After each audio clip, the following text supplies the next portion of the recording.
Decía que un placer poder estar con vosotros de nuevo. Me encanta la foto de fondo que ha puesto el hermano Franklin. Hoy vamos a seguir hablando precisamente de esa idea tan importante y fundamental en la palabra de Dios. Recordad que podéis plantear vuestras preguntas, las se irán anotando y cuando el grupo lo crea oportuno, pues podremos dar contestación, lógicamente siempre que se pueda, a las preguntas que se plantean. Muy bien, mis hermanos, pues comenzamos el tema de hoy, seguimos con esa visita a la casa de Dios que estamos planteando y que hoy nos va a llevar ya directamente a un tema que, si es importante eh, todo lo que hemos visto, el de hoy es decisivo y fundamental para nuestra creencia. Recordamos que la comprensión del ministerio en el santuario celestial es el fundamento de nuestra fe, prácticamente lo hemos repetido durante toda la semana. Os invito a que abramos en el libro de Hebreos, en el capítulo 8, del 1 al 6, donde vamos a continuar el sacerdocio de Jesús que hablábamos ayer. Recordáis que hablábamos de 3 sacerdocios, no puede haber ninguno más.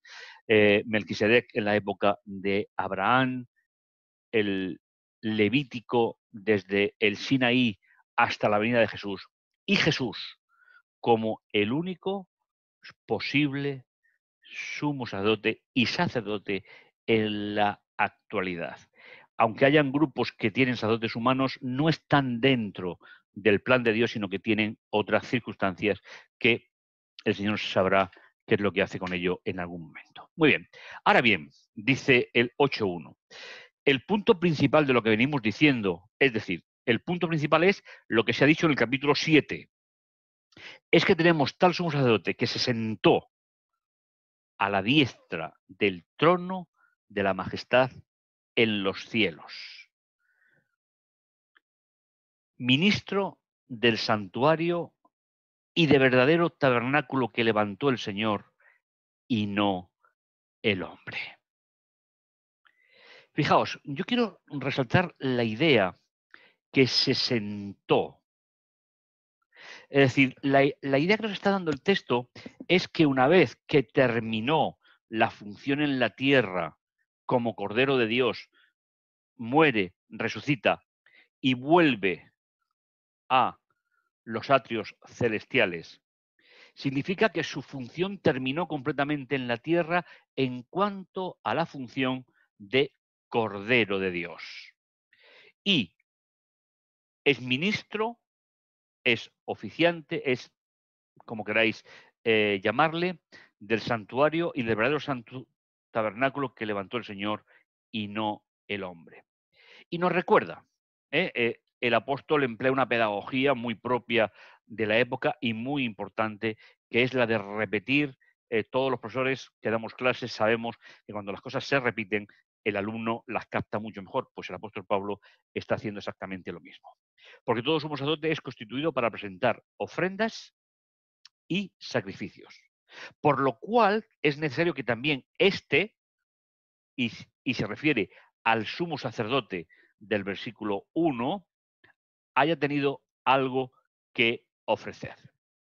Y recuerda, pero si estuviera en la tierra, no era sacerdote en manera alguna, habiendo aún quienes siguen presentando ofrendas según la ley, según la parte de la ley que tiene que ver con los sacrificios, los sacerdotes y el santuario de la tierra.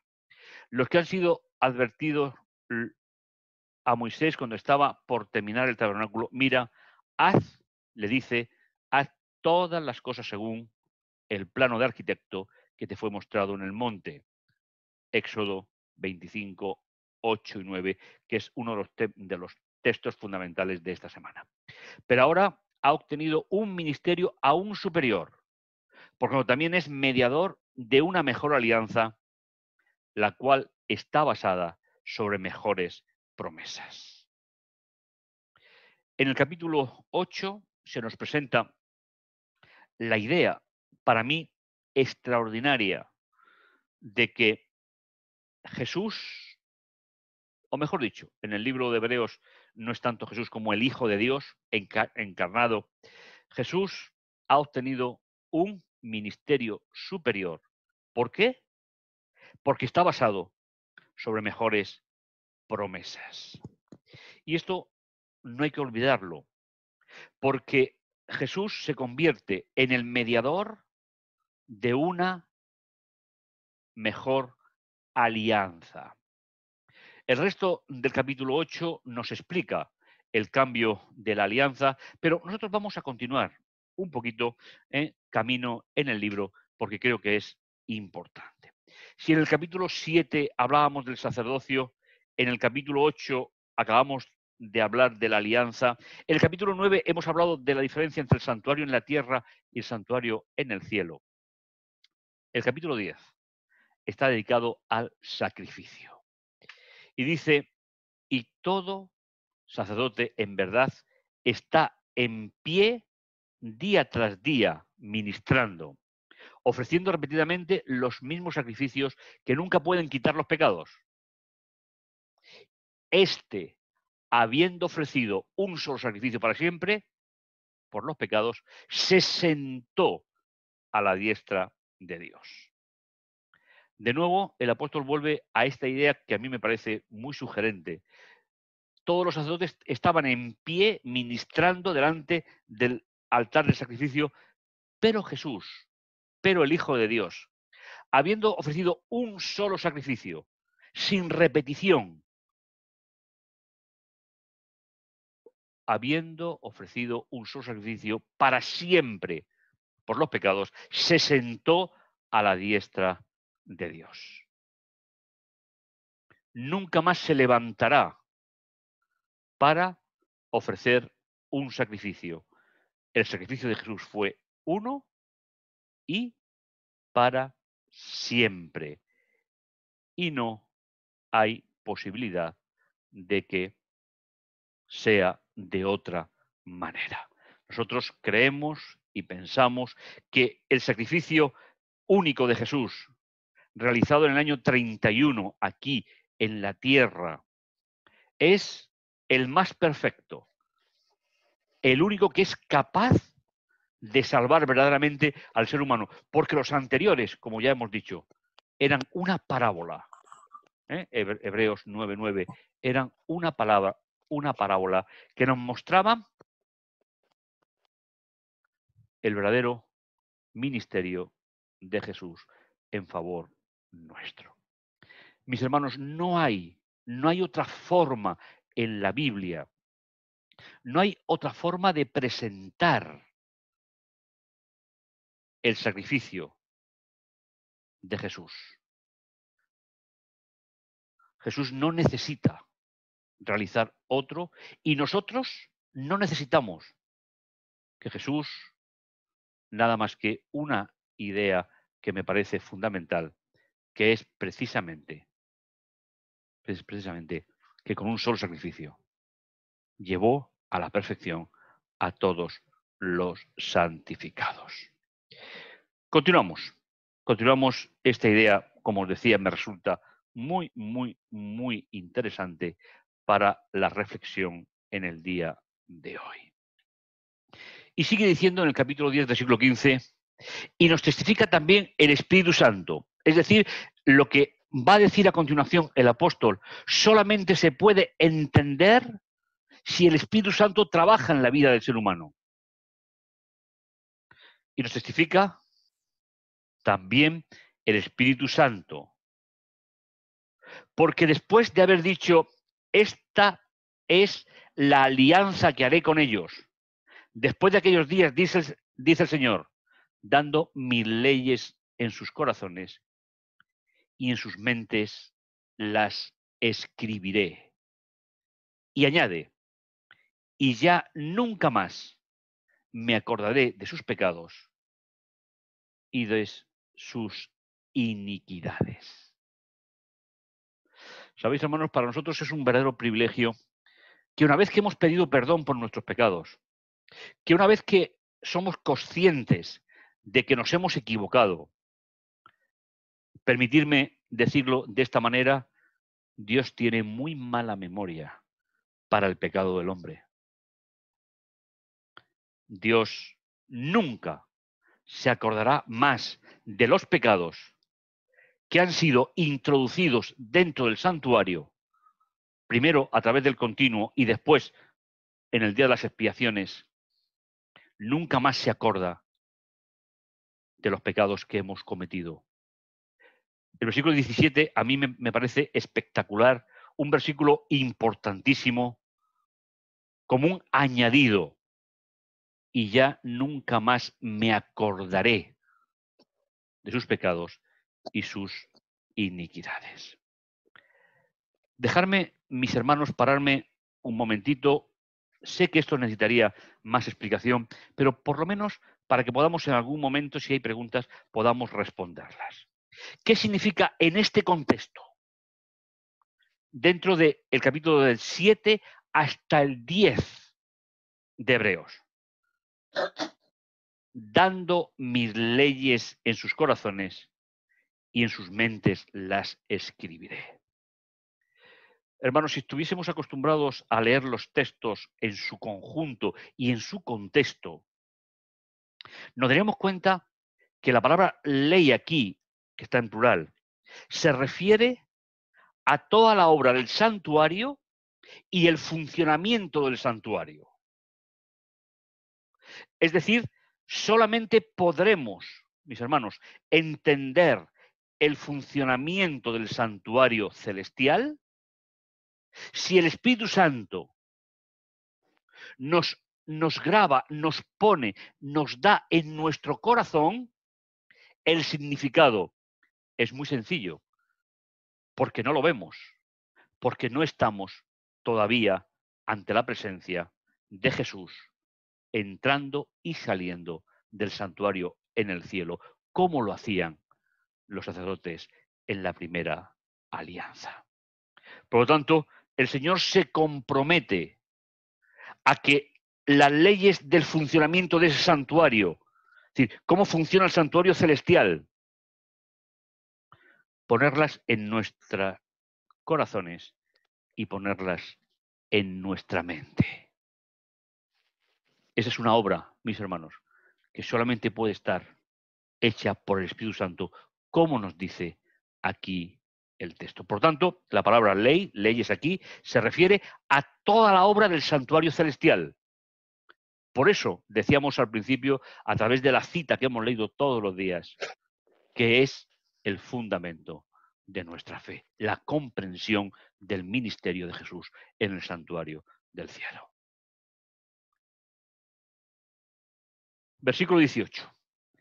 Porque donde hay remisión de estas cosas, no hay más ofrenda por el pecado. Ya no hay más. Jesús realizó un solo sacrificio. Lo hemos leído, porque una sola ofrenda hizo perfectos. ¿Sabéis? La palabra perfectos se puede traducir llegar a la plenitud, estar llenos. Dice, porque una sola ofrenda nos ha llenado para siempre a los santificados. Ya no necesitamos nada más en nuestra vida. Cuando la ley, los 10 mandamientos nos muestran el pecado, lo hemos hablado a lo largo de estos días. Cuando hemos roto relaciones con Dios, conmigo mismo, con los demás, nos vamos con el corazón abierto a la influencia del Espíritu. Y el pecado pasa del creyente al santuario y se separa al pecado del pecador. El Señor nunca más se acordará de nuestro pecado y de nuestras equivocaciones. Este es un tema, mis hermanos, que me gustaría que se añadiera a todo lo que hemos comentado en esta semana. Y no olvidéis, para saber cómo funciona el santuario del cielo, aparte de leer la palabra de Dios, tiene que ser una obra del Espíritu, ya que por nuestra lógica Sabéis, este tema lo he explicado decenas de veces a lo largo de 30 años de ministerio. Es uno de los temas que más necesidad tienen todos los creyentes y que más dificultad tienen en aceptar. Por eso, como decíamos ayer o antes de ayer, si yo no entiendo perfectamente la obra de Jesús en el santuario celestial, tengo que pedirle al Espíritu Santo que me ayude a entenderla. Pero si no la entiendo y no la comparto, no estoy realizando la obra que el Señor le ha encomendado a su pueblo, al remanente de Dios.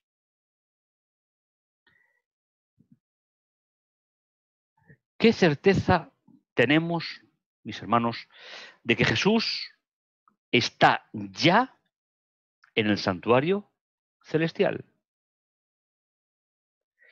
Os invito a que analicemos dos porciones de la Biblia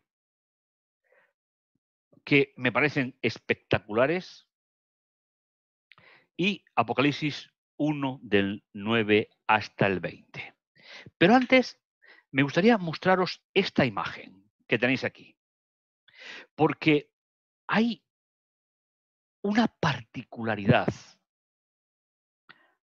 Sé que puede ser un poquito complicado de entender o tal vez de explicarlo, pero me gustaría comparar, mis hermanos, dos visiones.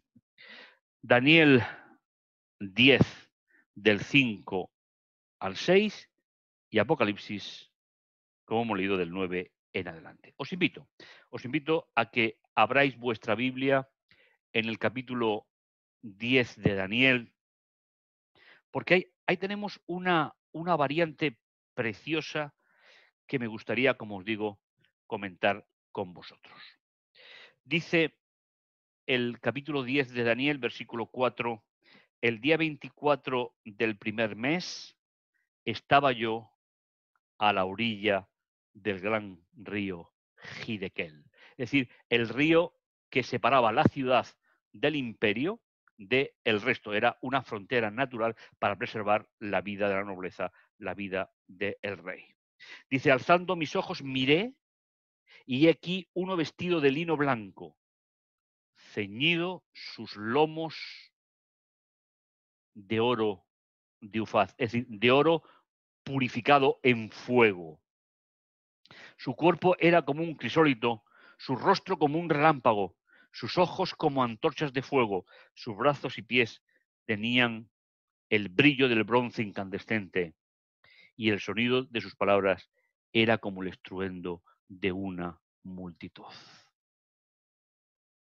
¿Sabéis? En los grandes momentos de dificultad que pasó Daniel, porque finalmente no llegó a entender todo el planteamiento que se hacía en el libro, Daniel mira hacia Jerusalén, la frontera, el río Gidequel le permitía a Daniel con la mente mirar hacia Jerusalén, es decir, mirar hacia el norte. Había 1000 kilómetros, pero él sabía que las ruinas del templo, las ruinas de lo que había pasado por el exilio de Nabucodonosor, estaban allí esperando la reconstrucción por parte de Dios. ¿Y cómo es consolado Daniel? Aquí tenéis una pequeña foto, es muy chiquitita, pero es visitado por el sumo sacerdote celestial. Toda la expresión que tenemos aquí en estos versículos que hemos leído, ¿sabéis?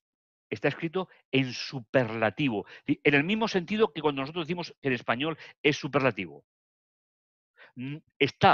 Cuanto más hundido está Daniel, más poderoso y fuerte es la visión que se da del sumo sacerdote que viene a visitarle hasta donde está Daniel. ¿Sabéis? El libro del Apocalipsis comienza exactamente en el mismo lugar. Y esa será una de las certezas más claras que tenemos en la Biblia, de que Jesús comenzó su ministerio en el interior del santuario.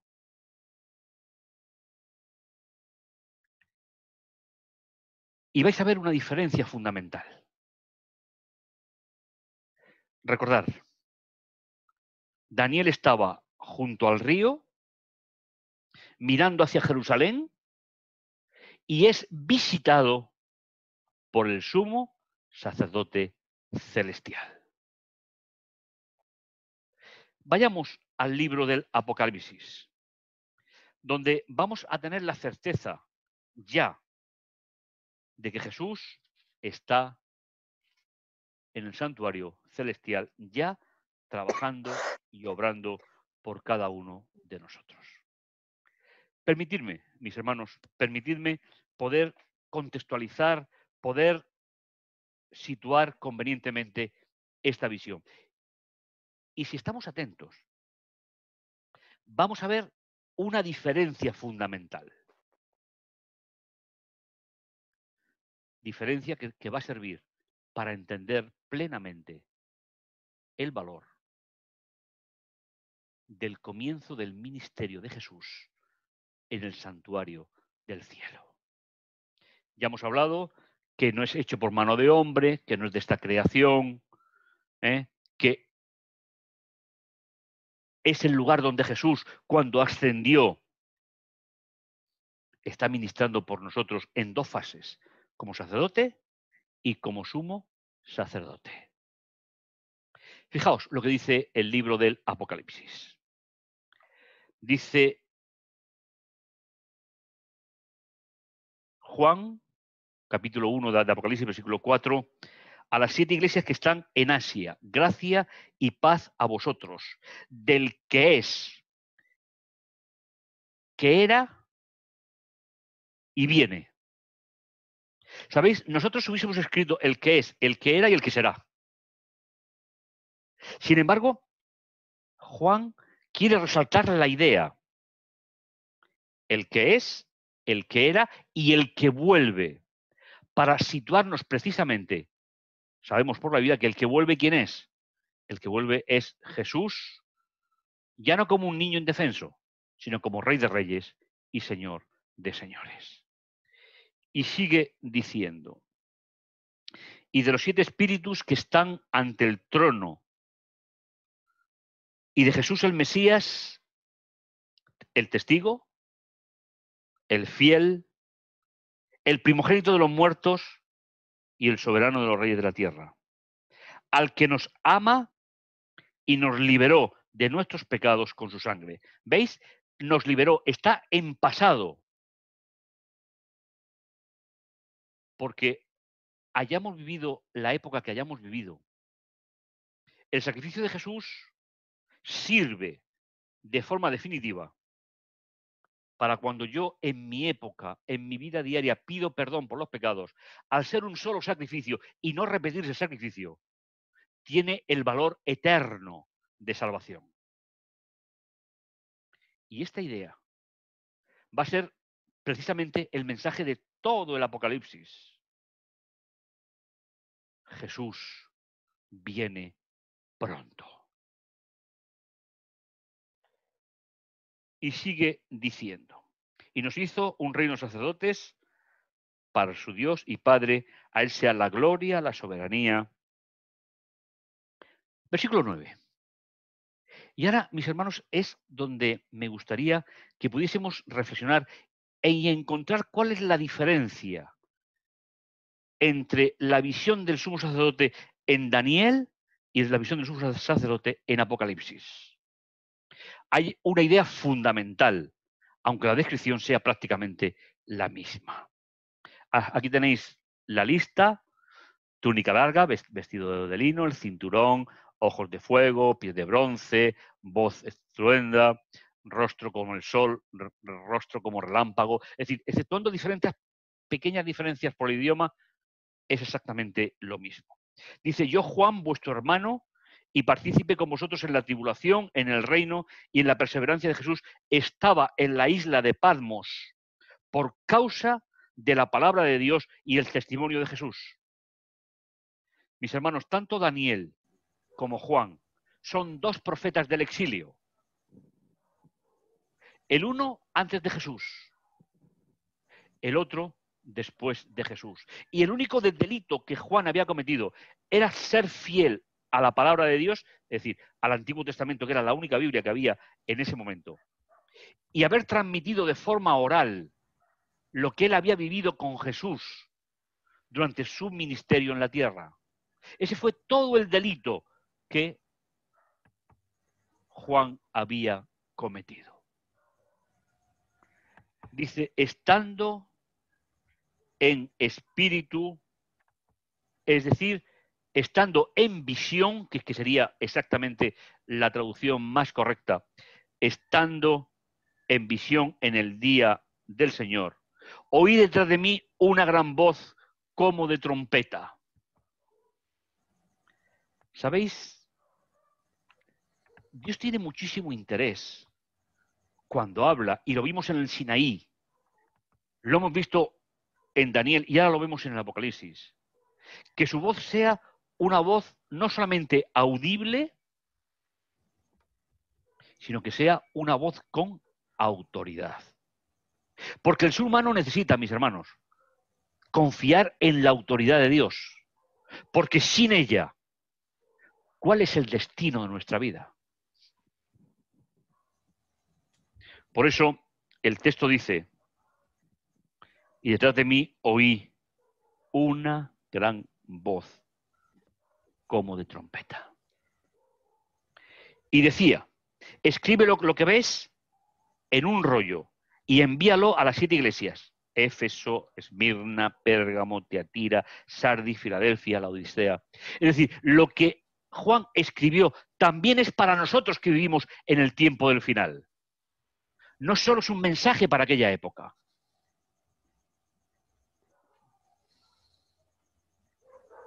¿Cómo se consuela a Juan? Fijaos. Si miráis en el versículo 10, dice, y oí detrás de mí. Y ahora en el versículo 12 dice, y me volví para ver la voz que hablaba conmigo. Es decir, primeramente lo escucha y después se vuelve para poder ver la voz, es decir, para poder ver de dónde venía la voz, de dónde surgía el mensaje. Y no olvidemos una cosa, mis hermanos, en la gran tribulación del creyente en cualquier parte de la historia, nuestro consuelo no viene de los seres humanos.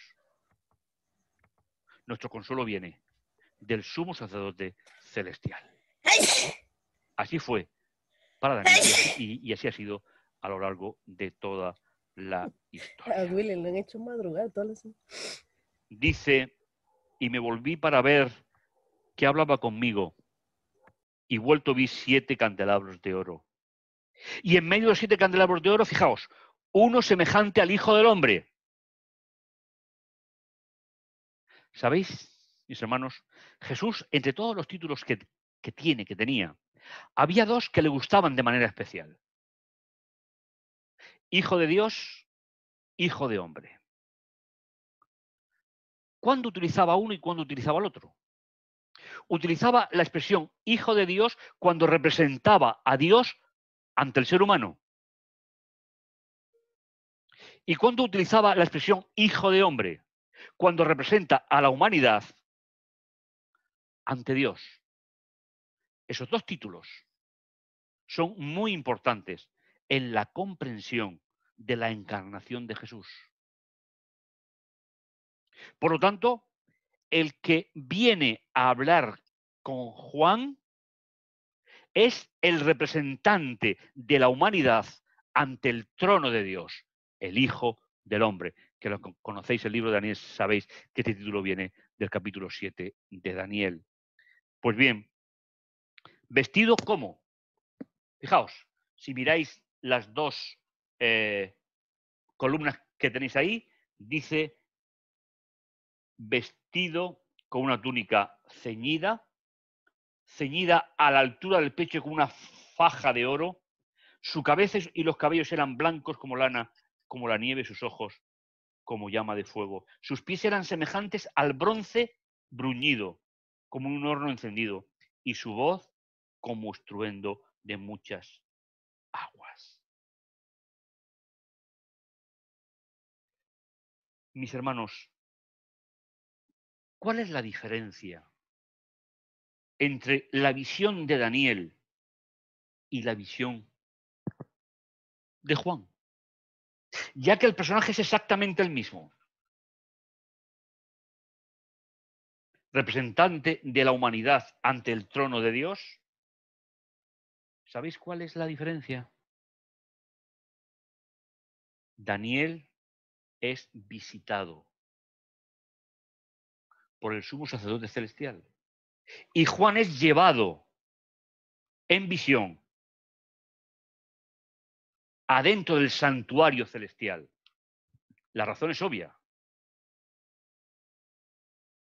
En la época de Daniel, el santuario del cielo no funcionaba. Estaba desde la eternidad, desde que se diseñó el plan de salvación, pero no funcionaba. Porque hasta que Jesús no resucitó, estaba en vigencia primero el altar, como vimos en la época de Abraham, después el santuario israelita, después el templo de Jerusalén a partir de la época de Salomón. Pero cuando Cristo llega en sus días y él muere, pero sobre todo para el santuario, resucita, comienza la obra del santuario, no hecho por mano de hombre, porque no es de esta creación. Ese santuario que tiene que ser explicado por el Espíritu Santo en el corazón humano porque no lo vemos. Por eso la diferencia entre la visión de Daniel y la visión de Juan no es el personaje que lo visita, es el sumo sacerdote celestial. La diferencia, mis hermanos, la diferencia es que Daniel es visitado para consolarlo. ¿Dónde él estaba? En la orilla del río Gidequel. Pero Juan es llevado al cielo en visión. No es el sumo sacerdote el que viene hasta Juan, sino Juan es llevado al lugar donde Jesús se encuentra. ¿Y cuál es el lugar donde Jesús se encuentra? Fijaos, en su diestra tenía 7 estrellas y su boca salía una espada aguda de 2 filos. La espada no aparece en el relato de Daniel. ¿Sabéis? Los romanos tenían 2 espadas, una de un solo filo y otra de 2 filos. La de un solo filo la empleaban para atacar, pero la de doble filo la empleaban para defender. Es decir, la espada que Jesús tiene en su boca de doble filo es una espada no de pelea, no de lucha, sino de defensa de su pueblo. Y Juan está viendo en visión, como Daniel vio los 2300 días, como Daniel vio las 70 semanas, es decir, es la forma bíblica para explicarnos cuál es el mensaje que viene de parte de Dios. Por lo tanto, el sumo sacerdote celestial dice que tiene una espada aguda de doble filo, es decir, de defensa, y su semblante es como el sol que brilla con toda su fuerza.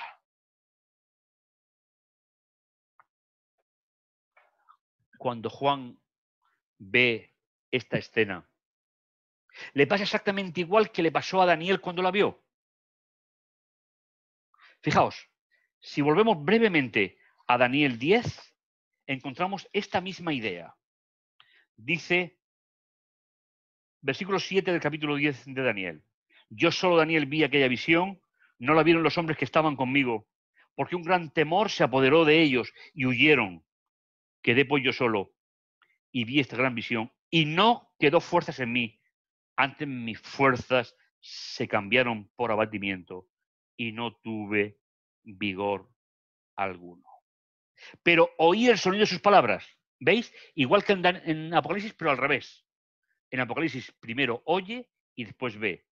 En Daniel primero ve y después oye. Pues bien, la idea es la que tenemos delante. Dice el versículo 17 del capítulo 1 de Daniel.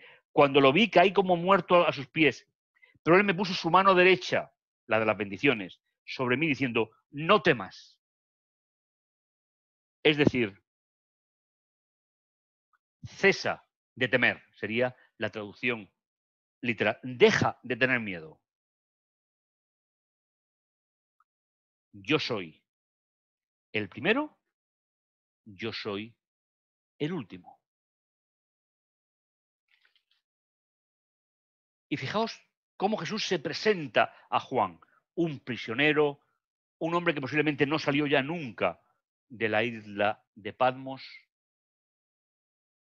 En el versículo 18 dice, y oí, y el que vive estuve muerto, pero aquí vivo por los siglos de los siglos, y tengo las llaves de la muerte y del cementerio.